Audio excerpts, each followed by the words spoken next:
এরকম লোক, এরকম বর্ণময় চরিত্র যদি কর্মক্ষেত্রে পাওয়া যায়, তাহলে কর্মস্থলটাও সত্যিকারের একটা সুন্দর পরিবেশ গড়ে ওঠে। তো আমি বলবো, আমি আজকের দিনে কি বলবো, একটা ছোট্ট আমার স্বরচিত কবিতা, এটা আমি লিখেছি, এটা আপনাদের সামনে এসে উপস্থাপন করছি।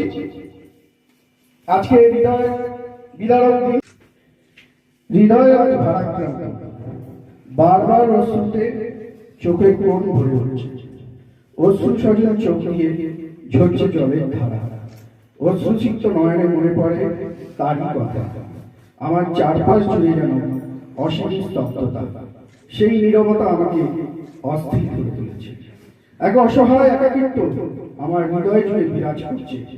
খোলা জানলায় বসে চুপচাপ একাকী আমি অসহায়ের মতো ঘন কালো আকাশের দিকে চেয়ে আছি। কালো আকাশের কোণে মেঘ জমে অঝরে বৃষ্টির ধারা পড়ছে। আমার হৃদয়ের মাঝে জমে থাকা সেই পুরানো স্মৃতিগুলো যেন আমাকে আরো অস্থির করে তুলেছে। এই ছটফটানিতে মনে হচ্ছে আমার হৃদয় ভেঙে চুরমার হয়ে যাবে। আর কিছুই ভালো লাগছে না, খালি সুখ দুঃখের স্মৃতিগুলোকে স্মরণ করে কাটা খাওয়া ঘড়ির মতো এলোমেলো ভাবে উড়ে চলেছি।